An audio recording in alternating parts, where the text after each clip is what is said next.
Muy buenas noches, mis amados hermanos, hermanas, amigos que nos están sintonizando. Que el Señor les bendiga, que hayan tenido un lindo viernes, que haya sido un viernes de bendición y que de antemano tengan un lindo fin de semana. El día de hoy vamos a continuar con nuestra serie relacionada con la preparación de la novia para la pronta venida de Cristo.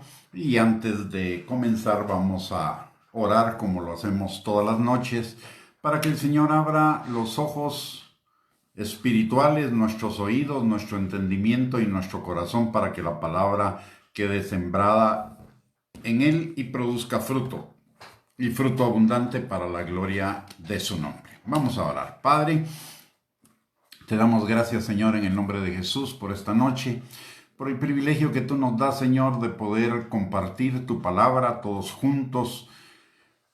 Y te pedimos que tu unción esté sobre cada uno de nosotros para romper todo yugo que quiera impedir que esta palabra no sea sembrada en nuestros corazones. Señor, te pedimos también que tú abras los ojos de nuestro entendimiento, que tú abras nuestros oídos, pero principalmente, Señor, que nuestro corazón esté abierto y sea como una tierra fértil en la cual la semilla de tu palabra sea sembrada y produzca fruto, y fruto en abundancia para la gloria de tu nombre. Señor, todo esto te lo pedimos en el precioso y bendito nombre de nuestro Señor Jesucristo, que vive y reina para siempre. En el nombre de Jesús. Amén y amén. Muy bien, mis amados hermanos, vamos a iniciar con nuestro tema de esta noche, que es el proceso de la novia, y con esta enseñanza terminaríamos la serie que se llama Vistiendo a la novia, y el próximo lunes iniciaríamos una nueva serie con una nueva temática. Para fundamentar lo que vamos a compartir el día de hoy, vamos a utilizar el libro del Cantar de los Cantares, que es un libro realmente maravilloso, que tiene dos tipos de enseñanza. La primera de ellas es la enseñanza, y que es la más obvia, es la enseñanza relacionada con el amor de una pareja, cómo va evolucionando el amor de una pareja y cómo debería ser el amor de una pareja. Son consejos que abarcan todos los aspectos de la relación matrimonial, pero por el otro lado también tiene un significado también muy importante, que es cómo se va desarrollando nuestra relación de creyentes como novia para con Cristo. Y para comenzar voy a leer los versículos del 1 al 4 en capítulo 1. Dice la palabra: Oh, si él me besara con besos de su boca, porque mejores son tus amores que el vino, a más del olor de tus suaves ungüentos. Tu nombre es como ungüento derramado, por eso las doncellas te aman. Atráeme, en pos de ti correremos. El rey me ha metido en sus cámaras. Nos gozaremos y alegraremos en ti. Nos acordaremos de tus amores más que del vino. Con razón te aman. Y noten que en este pasaje introductorio lo que hay es un anhelo de la novia por crecer en la relación con el novio. Dice: oh, si él me besara con besos de su boca, porque mejores son tus amores que el vino. A más del olor de tus suaves ungüentos, tu nombre es como ungüento derramado. Y dice: atráeme, en pos de ti correremos. Nos gozaremos y alegraremos en ti. Nos acordaremos de tus amores más que del vino. O sea, esto nos está hablando de una relación de enamoramiento, y es obvio, y lo hemos venido compartiendo en los en las enseñanzas anteriores, el Señor viene por una novia que esté enamorada de Él, que realmente lo anhele. De hecho, la palabra de Dios dice que a todos aquellos que anhelen su venida, no por escapar del mundo, no por escapar de los problemas, de las circunstancias o de las situaciones, sino porque verdaderamente lo aman a Él con todas sus fuerzas, recibirán una corona de bendición cuando Él venga. Y esa corona es la corona de la esposa. A lo largo del capítulo vamos viendo 4 diferentes etapas en la evolución de esa relación de noviazgo entre la novia y el novio, o entre el creyente y el Señor Jesucristo. En el mismo capítulo 1, en el versículo 13, la palabra dice que la novia expresa lo siguiente, dice: mi amado es para mí. Esa es la primera etapa y la vamos a explicar, pero voy a dar las 4 etapas que nos habla el libro de Cantares. La segunda etapa está en el segundo capítulo, en el versículo 16, y dice: mi amado es mío y yo suya. La tercera etapa está en el capítulo 6 y versículo número 3. Yo soy de mi amado y mi amado es mío.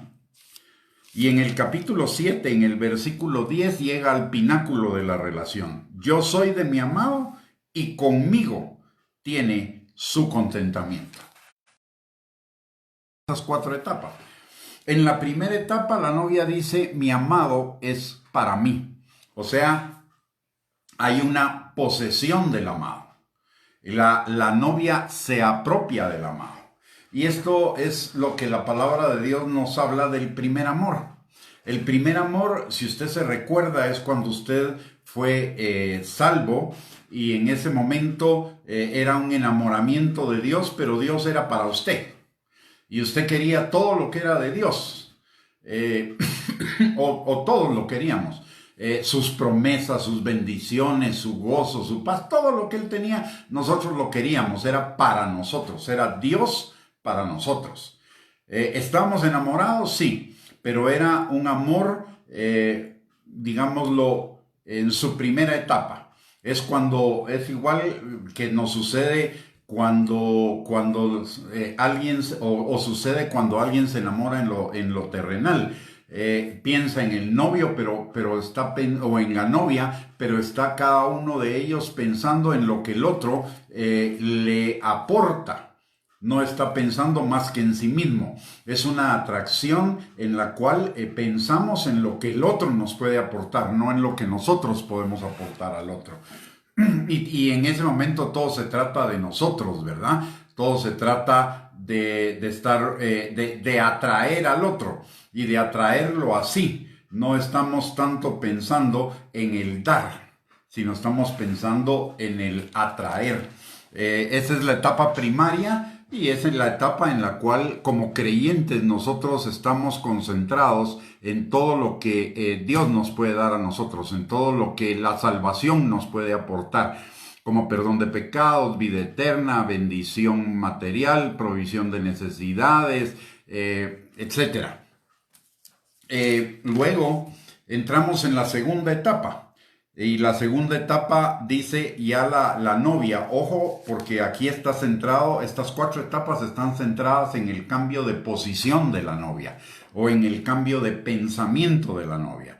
Dice, en la segunda etapa, que está en el capítulo 2 del libro de Cantares y versículo 16, dice: mi amado es mío y yo suya. Entonces ahí hay un cambio. Se recuerda que en la primera etapa es: mi amado es mío, pero ella nunca dijo: yo soy suya. Aquí ya va entendiendo que el amor no es de una sola línea, de Dios hacia mí. También implica de mí hacia Él. Entonces ya esta es una etapa en la que yo ya estoy muriendo a mí mismo. De alguna manera, estoy comenzando a morir, y es cuando dejo de tener el 100% de mi mirada, en lo que el Señor puede aportar para mí y estoy comenzando a pensar en lo que yo puedo aportar a Él. Y entonces comienza la etapa ya no solo de disfrutar de esa salvación, de esa liberación, del perdón de pecados, de tener, de haber sido transformado en la nueva naturaleza, sino que ya comienza un proceso de morir al yo, donde comenzamos a fijarnos un poco más en lo que Él quiere de nosotros. Y entonces comenzamos a servir, comenzamos a usar o a poner en práctica los dones que Él nos ha dado, comenzamos a ofrendar, comenzamos a diezmar, comenzamos a buscarlo a Él a través de su palabra, pero ya no solo para ver qué nosotros podemos esperar de Él, sino que Él espera de nosotros. Y eso comienza en el proceso de la transformación, que básicamente lo hemos hablado, es el proceso de morir al yo. Entonces comienza la segunda etapa en el amor. La segunda etapa en el amor a Dios es el morir a nosotros, el comenzar a morir a nosotros mismos y en lugar de estar centrados en nosotros, ya comenzamos a centrarnos en lo que el Señor quiere de nosotros.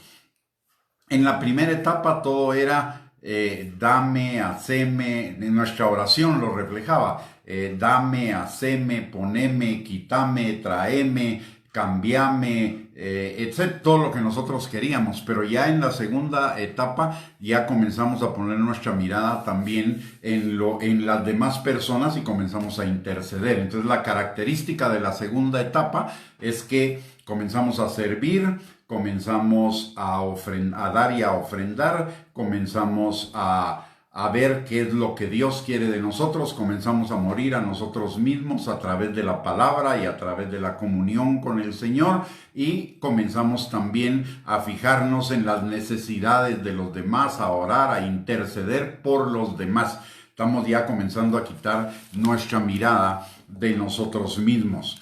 En la tercera etapa, que la encontramos expresada en el libro de Cantares, en el capítulo número 6 y versículo número 3, dice: yo soy de mi amado y mi amado es mío.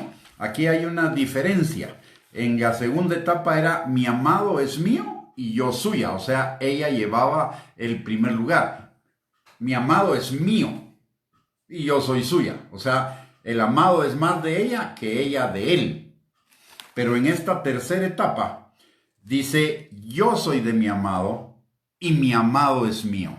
Entonces ya hay una comprensión, un nivel diferente de madurez en el amor, y entonces la novia se da cuenta que ya ella no es el centro de todo, sino que ya el centro lo comienza a ser el otro. Y recordemos que el amor es dar al otro sin esperar recibir nada a cambio.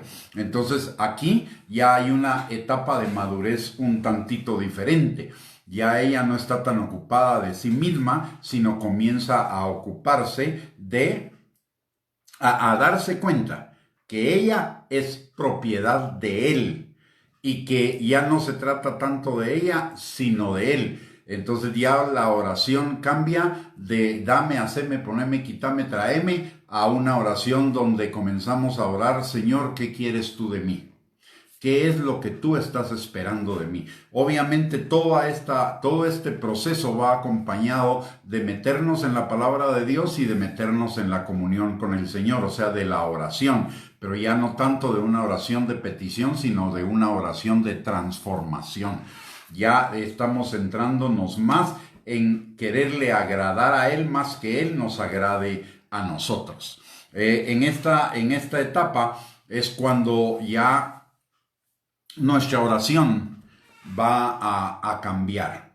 Ya va a ser más que una oración de petición, una oración de comunión. Ya vamos a comenzar la etapa del diálogo con el Señor y de esperar en Él a ver qué es lo que Él nos dice, qué es lo que Él nos quiere hablar. Ya no es tanto lo que nosotros queremos hablar y lo que nosotros le queremos decir a Dios, sino lo que Él me quiere decir a mí. Y esto implica otro paso más, un escalón más en la pérdida o en la muerte del yo, porque ya estoy quitando más mi mirada, ya he quitado más mi mirada de mí mismo y de lo que yo quiero y espero para concentrarme ya en lo que el Señor y darle más importancia a lo que el Señor espera de mí, a lo que el Señor quiere de mí, a lo que es la voluntad de Él para conmigo en todos los aspectos de mi vida.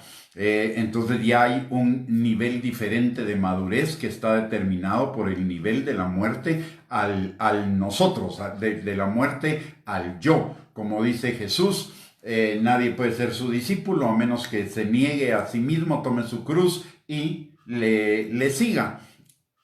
Aquí ya vemos que hay una evolución en ese proceso. Y para la última etapa, que está en el libro de Cantares, en el capítulo 7 y versículo número 4, dice: yo soy de mi amado y conmigo tiene su contentamiento. Aquí ya ella salió de la ecuación. La primera ecuación era mi amado es mío. La segunda es mi amado es mío y yo soy suya. La tercera es yo soy suya y mi amado es mío. Y en esta cuarta, yo soy de mi amado. Y esta es la etapa de la cual el Espíritu Santo a través de Pablo habla: ya no vivo yo, Cristo vive en mí. Y ahora todo lo que vivo en la carne lo vivo en la fe del Hijo de Dios. O sea, ya hay una casi total anulación del yo.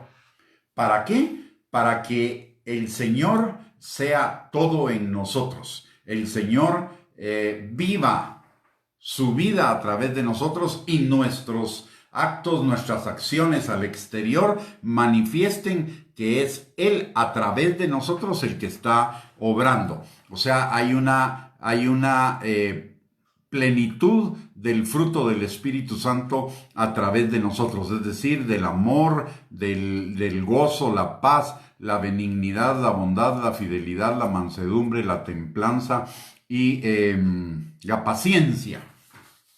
O sea, ya los frutos se están manifestando de una manera muchísimo más notoria. Ya la gente ya no nos ve a nosotros, sino que está viendo a Cristo en nosotros. Aunque quizá ellos no lo entiendan, pero ya hay un cambio radical entre lo que éramos y lo que somos. Esos son los 4 procesos por los cuales necesitamos nosotros caminar para llegar a ser la novia de Cristo. Ahora, el tema acá es cómo llegamos a ese punto. Y para ello vamos a leer en Juan, capítulo número 15. Ahí nos da la clave. Juan, capítulo 15, versículo, voy a leer del 1 al 11. Dice la palabra: yo soy la vid verdadera, mi Padre es el labrador. Todo pámpano que en mí no lleva fruto, lo quitará. Y todo aquel que lleva fruto, lo limpiará para que lleve más fruto. Ya vosotros estáis limpios por la palabra que os he hablado. Permaneced en mí y yo en vosotros. Como el pámpano no puede llevar fruto por sí mismo si no permanece en la vid, así tampoco vosotros si no permanecéis en mí. Yo soy la vid, vosotros los pámpanos. El que permanece en mí y yo en él, éste lleva mucho fruto, porque separados de mí, nada podéis hacer. El que en mí no permanece, será echado fuera como pámpano y se secará, y los recogen y los echan en el fuego y arden. Si permanecéis en mí y mis palabras permanecen en vosotros, pedid todo lo que queréis y os será hecho. En esto es glorificado mi Padre, en que llevéis mucho fruto y seáis así mis discípulos. Como el Padre me ha amado, así también yo os he amado. Permaneced en mi amor. Si guardareis mis mandamientos, permaneceréis en mi amor, así como yo he guardado los mandamientos de mi Padre y permanezco en su amor. Estas cosas os he hablado para que mi gozo esté en vosotros y vuestro gozo sea cumplido. Para entender a cabalidad lo que esto que enseñó el Señor Jesús significa, primero tenemos que entender algo. La vid es un tronco, y un tronco que se va extendiendo y que va dando o sacando ramas. Normalmente el tronco o la vid, digamos, la parte central de la vid está en alto, y los pámpanos comienzan a caer y ahí comienzan a producir el fruto. O sea, eso nos habla de que necesitamos, no lo podemos hacer por nosotros mismos. No se trata de nuestras obras, no se trata de estar independiente de Jesús, sino estar plenamente conectado con Él. Una cosa es ser salvo. El ser salvo, pues sí, somos ramas, pero la producción del fruto depende de que esa relación sea muchísimo más íntima, cercana a Él, como nos lo va a enseñar la palabra en los próximos versículos. Pero hay una característica con el pámpano. Cuando la rama, bueno, en realidad hay dos tipos de pámpanos, o dos tipos de uva. Una uva que va en las alturas y otra uva que va en la tierra. Aquí se está refiriendo a una que va en la tierra. Cuando las ramas comienzan a salir y las hojas comienzan a salir, hay un problema.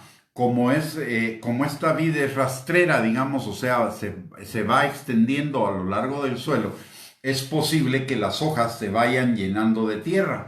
Cuando las hojas se llenan de tierra, ya la planta no tiene respiración. Entonces, al no respirar la planta, la producción del fruto y el crecimiento se va dificultando. Entonces viene el labrador, y lo que hace es que él tiene que mantener las ramas o las hojas lo más limpio posible del tronco que va en la tierra. Entonces lo que hace es que sí crea un enramado donde va poniéndole un listoncito a la rama y lo va amarrando a la parte de arriba del enramado para que la rama vaya creciendo hacia arriba y no vaya creciendo hacia la tierra. Eso significa que el Señor está en el proceso de limpiarnos para quitar todo aquello. La tierra es el tipo del mundo, todo aquello del mundo que nos puede estar contaminando y estorbando para que produzcamos fruto.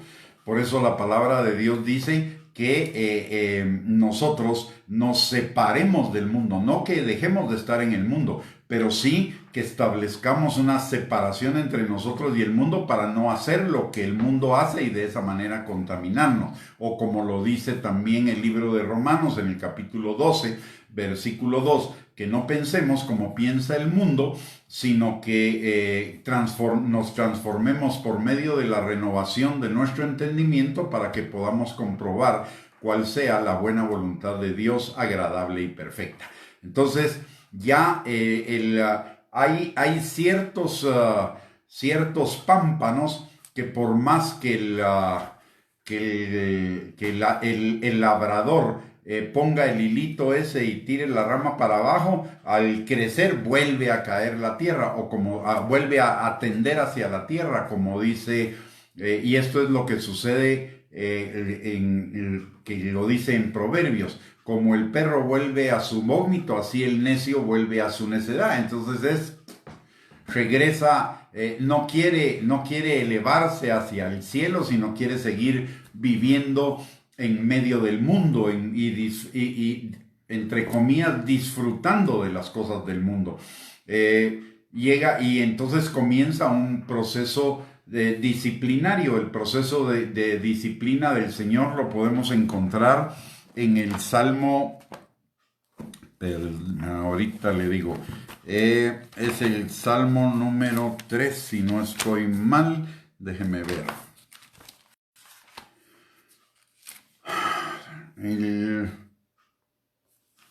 Perdón, es en el 4. En el 4. Perdón, 6. Salmo 6, versículo 1. Nos habla de 3 procesos disciplinarios del Señor. El primero es la reprensión. Es cuando el Señor nos habla a nuestro corazón y nos dice: lo que estás haciendo no está bien, cámbialo. No sigas en ese camino, cambia ese camino. Deja de hacer eso. La segunda es la etapa del enojo.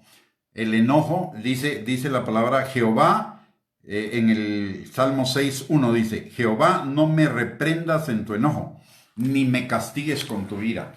Entonces la primera es la reprensión.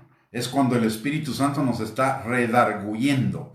El Espíritu Santo y la misma palabra nos están confrontando con que estamos haciendo algo mal.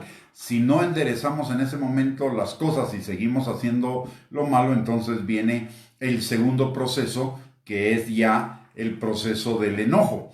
¿Qué significa el proceso del enojo? Es aprender por las consecuencias. Entonces el Señor permite que seamos expuestos a unas consecuencias fuertes de el haber permanecido en nuestra necedad, para que consideremos nuestros caminos y nos volvamos a sus testimonios, como dice el Salmo 119, 59. Si persistimos en la necedad, entonces entramos en el siguiente proceso, que es el proceso de la ira. Y en ese proceso sí ya hay una disciplina muy fuerte. Ya entra el Señor directamente a disciplinarnos en base a lo que dice Hebreos capítulo 12, versículo 5, que el padre que ama a su hijo lo disciplina. Por eso en alguna de las enseñanzas anteriores yo preguntaba cómo es que nosotros queremos llegar al Señor, al cielo.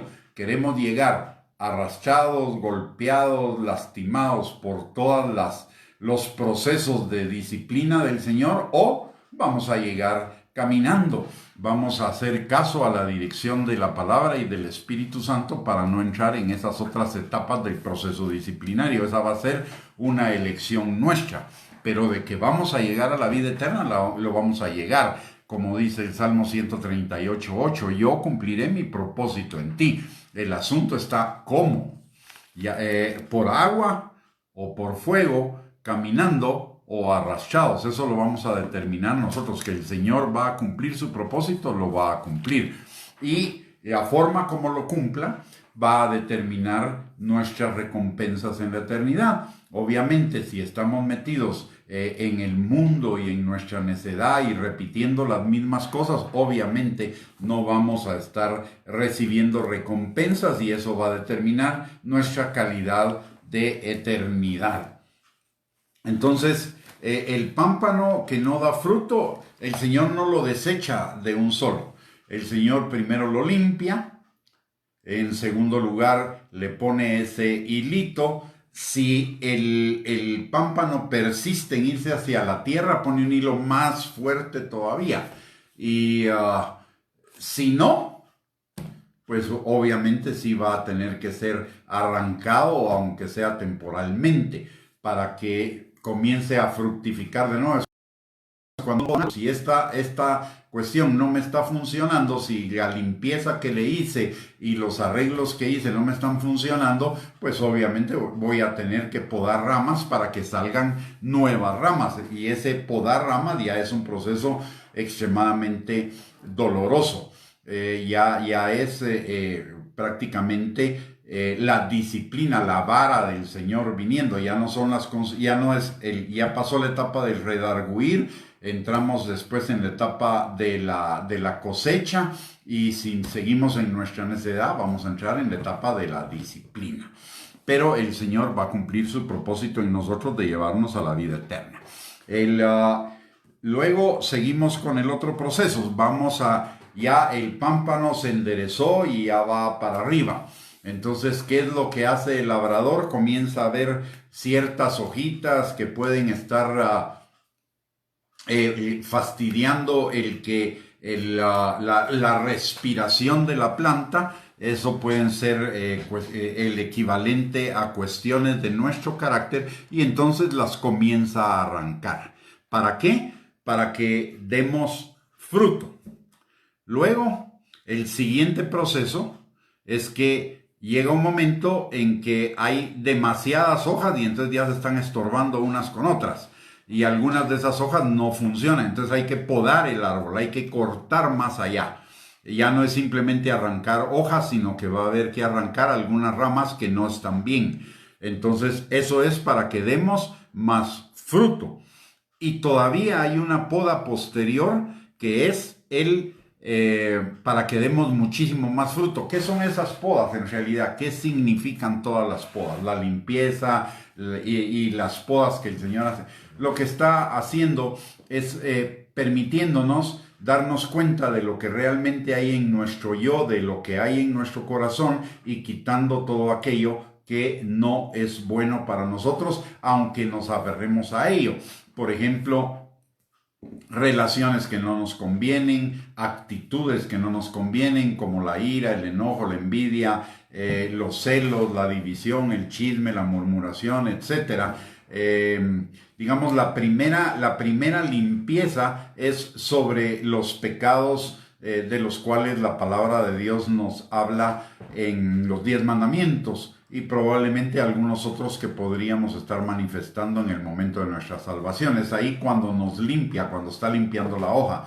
Pero ya las siguientes podas es cuando el Señor ya comienza a tratar con nuestro ego, ya deja de tratar con nuestros hábitos y con nuestras actitudes y comienza a tratar con nuestro ego, a cortarlo. ¿Por qué? Porque nuestro ego es el principal ídolo que nosotros tenemos, como lo vimos en la serie de Descubriendo a nuestro enemigo. El ego es el fabricante de ídolos, y no necesariamente de imágenes, pero sí de actitudes, de actividades, de decisiones que se convierten en las que controlan nuestras vidas. Y entonces como el placer, la diversión, los deseos de los ojos, la vanagloria, la soberbia y todas esas cosas. Entonces el Señor en la primera poda comienza a cortar nuestro ego, y de ahí va profundizando esa muerte del ego a través de los subsiguientes procesos de poda. Yo le puedo contar como testimonio que los procesos del Señor conmigo han sido varios, y en todos esos procesos yo he sentido como que hubiera vuelto a nacer. ¿Por qué? Porque murieron partes de mi ego que estaban molestando mi crecimiento o entorpeciendo mi crecimiento para con el Señor. Y generalmente esas son actitudes que nosotros de alguna manera no nos hemos dado cuenta que están en nosotros. Son fortalezas, argumentos, altiveces que se oponen al conocimiento de Dios, a que profundicemos en nuestra relación con Dios, y viene el Señor y nos corta. Esos son los ídolos que vamos levantando en nuestro corazón. Por ejemplo, un ídolo puede ser el exceso de deporte o el exceso de estar pensando en nosotros, en la figura física, y entonces invertir mucho más tiempo de lo que deberíamos en esas actividades y no dedicarle ese tiempo al Señor. O relaciones inconvenientes en el trabajo, relaciones inconvenientes con amigos, relaciones inconvenientes de noviazgo o cosas por el estilo. Y entonces el Señor se encarga de ir podando esas cosas en nosotros para liberarnos, para que vayamos al siguiente nivel de bendición en Él. Cada vez, y ojo con esto, cada vez que el Señor quiere tratar con algo de nuestro corazón, Él no lo quiere hacer para que suframos. Él lo quiere hacer para liberarnos. Dios no es sádico, y Dios no es un aguafiestas. Cuando el Señor viene a tratar algo en mi corazón, lo que está tratando es con un estorbo que me está impidiendo ser verdaderamente libre y poder avanzar en el proceso de acercarme a Él, en el proceso de caminar hacia ser la novia. Por eso en Hebreos capítulo 12, cuando habla de la disciplina, lo que nos dice, y cuando habla Santiago también de las pruebas, nos dice que las pasemos con gozo. ¿Por qué? Porque el final de esas pruebas o el final de esa disciplina es liberación. Y la liberación trae a nuestras vidas gozo, quita de nuestras vidas pesos, ataduras, ligaduras, cadenas que nos estaban impidiendo ir hacia adelante en el propósito de Dios de que tengamos vida y vida eterna. Por eso no deberíamos rehuir las disciplinas del Señor o las pruebas que el Señor permite en nuestras vidas, porque Él siempre quiere lograr nuestra liberación a través de ellas, la sanidad de nuestro corazón, la sanidad de esa parte perversa y engañosa de nuestro corazón que todavía queda ahí y que es la que nos causa todos los problemas que enfrentamos. El Señor nunca nos va, el cumplir la palabra nunca nos va a enfrentar a problemas, siempre nos va a enfrentar a victorias, siempre nos va a enfrentar a cosas que nos van a llevar hacia un mayor nivel, incluso la muerte, porque dice, ¿dónde está, oh muerte, tu aguijón? ¿Y dónde está, oh muerte, tu victoria? La victoria, la muerte física es el final de la guerra, es ya la liberación total de mi esclavitud, aunque sea parcial, a mi ego. Así que Dios siempre lo que Él permite en mi vida, las pruebas, la disciplina, las circunstancias difíciles, es porque Él las va a hacer obrar todas para bien. ¿Y en qué consiste ese bien? Consiste en la liberación, en mi sanidad, en mi restauración, en el romper las cadenas y las ataduras que me están impidiendo vivir una vida mucho más abundante. La palabra de Dios dice, y aquí nos da un instrumento que Él utiliza, un instrumento que Él utiliza para liberarnos. Dice en el versículo número 3, ya vosotros estáis limpios por la palabra que os he hablado. Entonces la palabra tiene por objeto limpiarnos. No solo tiene por objeto decirnos las promesas, sino la palabra tiene por objeto limpiarnos. Por eso dice en Hebreos 4, 12 al 13, y lo vamos a leer, permítame que lo busque aquí en mi Biblia. Hebreos 4 del 12 al 13 nos dice algo hermoso que hace la palabra de Dios en nosotros. Dice, porque la palabra de Dios es viva. Primero le voy a leer desde el 11, porque ese es el objetivo del 12 y 13. Dice, procuremos pues entrar en aquel reposo para que ninguno caiga en semejante ejemplo de desobediencia. Porque la palabra de Dios es viva y eficaz y más cortante que toda espada de dos filos y penetra hasta partir el alma y el espíritu, las coyunturas y los tuétanos, y discierne los pensamientos y las intenciones del corazón. Y no hay cosa creada que no sea manifiesta en su presencia. Antes bien, todas las cosas están desnudas y abiertas a los ojos de aquel a quien tenemos que dar cuenta.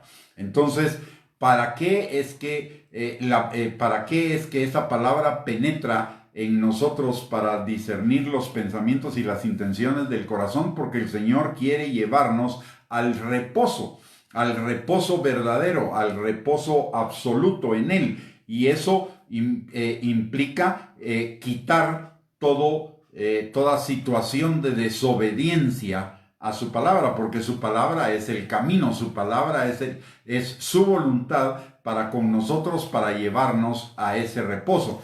Y entonces la palabra, cuando estamos bien, pues la palabra edifica y planta. Pero cuando no estamos bien, la palabra nos confronta y la palabra nos redarguye, porque es necesario arrancar, derribar, arruinar y destruir algo que está en nosotros que nos está impidiendo avanzar. Y entonces la palabra es la primera herramienta que Dios nos da para caminar ese proceso. obviamente vamos a caminar en la velocidad en la cual usted y yo vayamos a la palabra.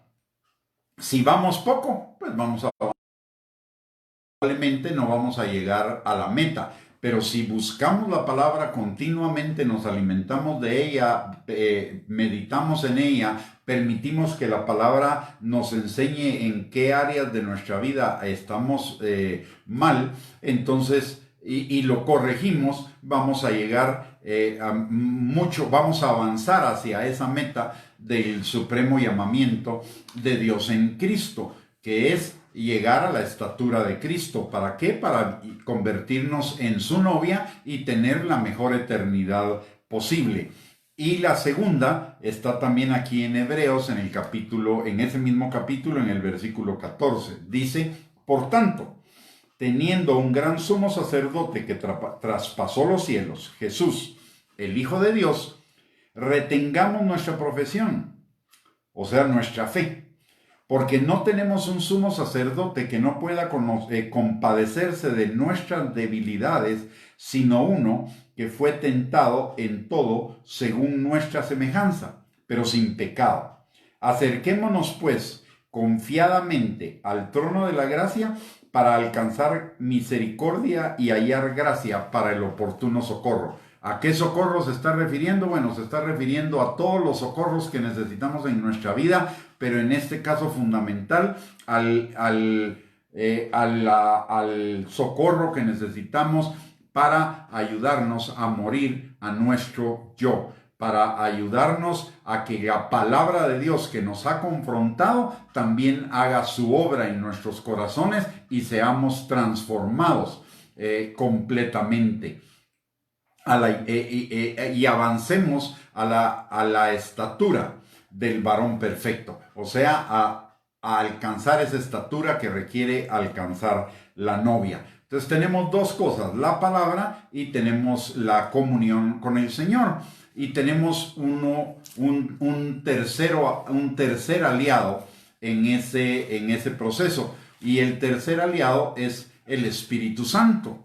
El Espíritu Santo es el que nos va a recordar la palabra, el Espíritu Santo es el que nos empodera, el Espíritu Santo es el que transforma nuestros corazones, el Espíritu Santo es nuestro ayudador para todas las cosas, y entonces en la comunión con Dios y con el Espíritu Santo nos va a empoderar y va a transformar lo que sea necesario en nuestro corazón, para que nuestro corazón cambie, pero para que nosotros neguemos ese yo. Y quiero terminar con esta enseñanza. En la palabra de Dios hay dos términos que no significan lo mismo. Un término es estar en Cristo y el otro término es permanecer en Cristo. Y aquí lo dice en el versículo, regresando a Juan capítulo 15, versículo 4. Dice, permaneced en mí y yo en vosotros. No dice, estad en mí. Nosotros estamos en Cristo como parte de su cuerpo desde el momento en el que somos bautizados en el cuerpo, en el momento de la salvación. Pero necesitamos permanecer en Él. Obviamente, si nos desviamos y nos regresamos tantito al mundo, ya no estamos permaneciendo en Él, estamos permaneciendo en el mundo. Entonces nuestra tarea es permanecer en Él, permanecer pegados en Él. Ya estamos, Él ya hizo todas las condiciones para que estemos en Él. Ahora nos necesitamos permanecer en Él. ¿Y cómo permanecemos en Él? Dice la palabra que si permanecéis en mí y mis palabras permanecen en vosotros, o sea, nos está hablando de la obediencia. Eso está en el versículo 6. Dice en el 7, perdón, si permanecéis en mí y mis palabras permanecen en vosotros. Entonces hay una doble vía ahí. Una cosa es que yo esté en Cristo y Cristo permanece en mí. Ahora, que yo permanezca en Él, ese es el segundo tema. Y eso sí ya me corresponde a mí. El que Él permanezca en mí, eso ya está garantizado. ¿Por qué? Porque Él viene a habitar en mí a través del Espíritu Santo. O sea, Él va a permanecer y la palabra dice que Él no me va a dejar ni me va a desamparar. Ahora el otro tema es si yo voy a permanecer en Él.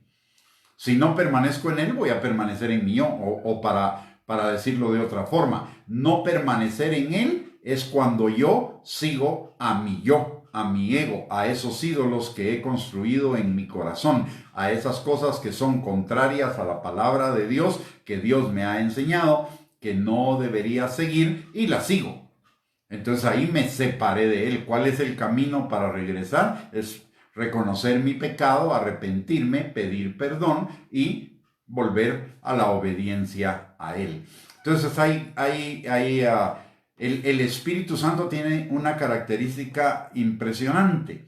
El Espíritu Santo es el equivalente a la unción, y la unción rompe todo yugo. Y esos yugos son las ataduras, son los pensamientos, son los argumentos y son las fortalezas que me separan de mí. Y la unción permanece sobre mí, como dice en Primera de Juan. Y el Espíritu Santo y la unción hacen una tarea impresionante.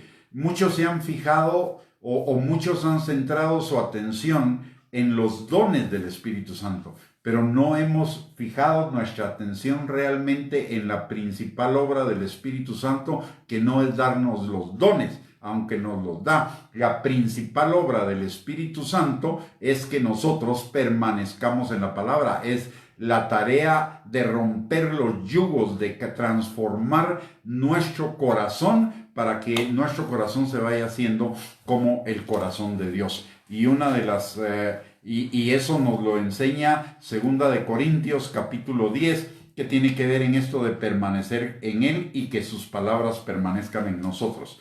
2 de Corintios, en el capítulo número 10, versículos del 3 y 4, dice la palabra lo siguiente. Dice, pues voy a leer desde el 3. Pues aunque andamos en la carne, no militamos según la carne, porque las armas de nuestra milicia no son carnales, sino poderosas en Dios para la destrucción de fortalezas, derribando argumentos y toda altivez que se levanta contra el conocimiento de Dios y llevando cautivo todo pensamiento a la obediencia a Cristo. En otras palabras, el Espíritu Santo viene, y la palabra y la unción vienen las tres juntas en contra de todos esos pensamientos, argumentos y fortalezas que se han convertido en patrones de conducta que nos separan de la obediencia a Dios y nos llevan a esa obediencia para permanecer en Él. Así que tenemos todo, ya usted y yo tenemos todo para convertirnos en esa novia que el Señor viene a traer, en esa novia gloriosa, pura, limpia, santa, sin mancha y sin arruga, por la que Él viene. Ahora, lo único que falta en todo el proceso, si no lo hemos hecho, es tomar la decisión y enfocarnos de llegar a ser como esa novia. Y el Señor va a ir guiando nuestros pasos por el Espíritu Santo, pero sin olvidarnos de que necesitamos ir constantemente a la palabra, y esto quiere decir todos los días, de que necesitamos pensar constantemente en la palabra, y eso es todos los días, de que necesitamos la dirección del Espíritu Santo en nuestras actividades de todos los días, y que necesitamos obedecer las instrucciones que nos da el Espíritu Santo para que las fortalezas, los argumentos y las altiveces o mentiras o pensamientos que están en nosotros, que nos impiden llegar a ese reposo que nos da la obediencia a la palabra, sean destruidos. De nosotros es la decisión, como lo dice el Salmo 1, versículos del 1 al 3. Dice: bienaventurado el varón que no anda en consejo de malos, no se sienta en silla de escarnecedores, ni anda en camino de pecadores, sino que en la ley de Jehová está su delicia, y en ella medita de día y de noche. Entonces será como árbol plantado junto a corrientes de agua, como esa vid de la que hablamos en Juan 15, que su hoja no cae y todo lo que hace prosperará. Que da su fruto a su tiempo, su hoja no cae y todo lo que hace prosperará. ¿Cuál es la condición? Mire, la condición es tener en la ley de Jehová mi delicia, y en ella de día y de noche. Y entonces, ¿qué va a pasar? La palabra me va a separar de lo malo, de ese consejo de malos, silla de escarnecedores, camino de pecadores, y me va a traer hacia Dios para que yo tenga fruto, y fruto abundante para la gloria de su nombre. Muy bien, mis amados hermanos, estamos llegando al final de esta enseñanza y de esta serie. Espero que la enseñanza haya sido de bendición y que lo haya animado a la visión de enfocarnos más que en pasarla bien en la tierra, que lo vamos a hacer si hacemos lo segundo, es enfocarnos en la visión de llegar a ser la novia de Cristo. Si usted ha estado viendo esta serie es porque tiene el anhelo en su corazón de ser la novia de Cristo. O sea, él ya puso el querer, ahora va a poner el hacer, pero nosotros tenemos que mantener fija la visión. ¿Por qué? Porque ya sabemos que el diablo viene a traer un montón de distractores. Ya lo vimos: televisión, deportes, diversión, entretención, caminos que nos parecen derechos en nuestra propia opinión, adicciones, fiestas, etcétera, etcétera. Un montón de cosas que vimos en la serie de Descubriendo a Nuestro Enemigo.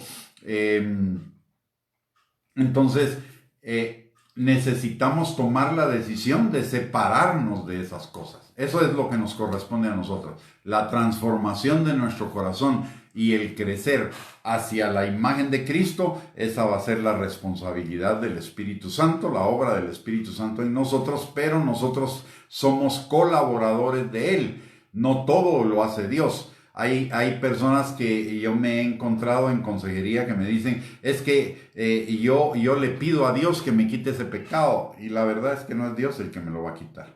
Yo me tengo que apartar del pecado. El Señor va a cambiar mi corazón, pero si yo no tengo la decisión de salir del pecado, entonces quiere decir que estoy reteniendo en mi corazón el gusto por ese pecado. ¿Sí? Entonces yo lo que necesito es renunciar a ese gusto y alinearme a la palabra de Dios y al Espíritu Santo, y la palabra de Dios y el Espíritu Santo van a hacer su obra en nosotros. Muy bien, mis amados hermanos, hemos llegado al final.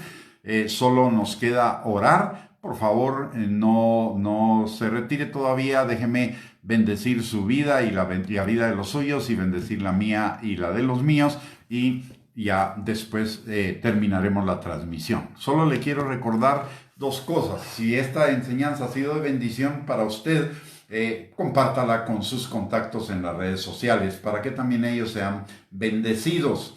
Y si usted quiere profundizar más en el tema o escuchar de otros temas que van paralelos a este en cuanto a la transformación que Dios quiere hacer en nuestras vidas, le invitamos a que se suscriba a nuestro canal de YouTube a nombre de Gustavo Bianchi. Ahí están todas las enseñanzas que están ahí, van orientadas a esto mismo, a crecer a la estatura de Cristo, al varón perfecto, a fortalecerle, a animarle, exhortarle y edificarle, para que alcancemos esa meta todos juntos. Así que vamos a orar. Padre bendito, te damos gracias, Señor, en el nombre de Jesús, en esta noche, por tu palabra, Señor, pidiéndote, mi Dios todopoderoso, que tú nos ayudes a caminar por cada una de esas 4 etapas que necesitamos, Señor, para llegar a ser la novia que tú anhelas, Señor. Padre, también te pedimos en el nombre poderoso de Cristo Jesús que tu Espíritu Santo enfoque en nuestro corazón y lo selle con su fuego, Señor, la visión, el anhelo, el deseo, pero también la convicción, Señor, y el carácter necesario para que la visión de ser la novia de Cristo, Señor, esté en nuestros corazones y no la perdamos de vista, Señor, y no caigamos en los engaños del diablo, de los afanes de esta vida, de las pruebas y de otras cosas para separarnos de ti, Señor. También, Padre, en esta hora venimos orando y entrando al trono de tu gracia para encontrar misericordia y gracia para el oportuno socorro, para que tú, oh Dios nuestro y Padre, tengas tu mano poderosa sobre cada uno de nosotros y sobre nuestras familias, Señor, para sanar al enfermo, restaurar al quebrantado, liberar y sacar de cárceles de opresión a todos los que estén todavía, Señor, atados por alguna atadura del diablo, Padre. Y también te pedimos, Señor, que tú suplas cada necesidad conforme a tus riquezas en gloria en Cristo Jesús. Que tú le des fuerzas al que está debilitado, levantes al que está caído y a todo aquel que está atravesando por etapas de depresión, ansiedad, angustia, frustración, amargura y otras cosas por el estilo, Señor. Tú derrames tu manto de gozo y tu óleo de alegría en el corazón y lo liberes, Señor, de esas ataduras, Padre. En el nombre poderoso de Cristo Jesús te lo pedimos, y también te pedimos que esta noche cada uno de nosotros, Señor, pueda tener un descanso reparador, que nuestras energías el día de mañana amanezcan recargadas, Padre, y que podamos caminar en tu voluntad este fin de semana, Señor, buscándote de todo nuestro corazón, aprovechando el tiempo porque los días son malos. En el nombre poderoso de Cristo Jesús te lo pedimos, Señor, y desde ya te damos a ti toda la gloria, toda la honra y toda la alabanza. En el nombre de Jesús, amén y amén. Muy bien, mis hermanos, hemos llegado al final de esta transmisión. Le quiero contar, el día de mañana vamos a estar en una enseñanza sobre el ministerio apostólico, un ministerio muy controvertido en este tiempo, a través de la página de RIAM Guatemala. RIAM Guatemala. Va a ser a las 6 de la tarde. Vamos a tener, nos dieron el privilegio de compartir sobre ese tema, así que sería para mí un privilegio que usted también se pudiera conectar y que aprendamos al respecto del ministerio apostólico, que en este tiempo dentro del cristianismo está dando algún tipo de problemas, o hay algún tipo de confusión sobre la verdadera función del ministerio apostólico. Así que le invito para que a las 6 de la tarde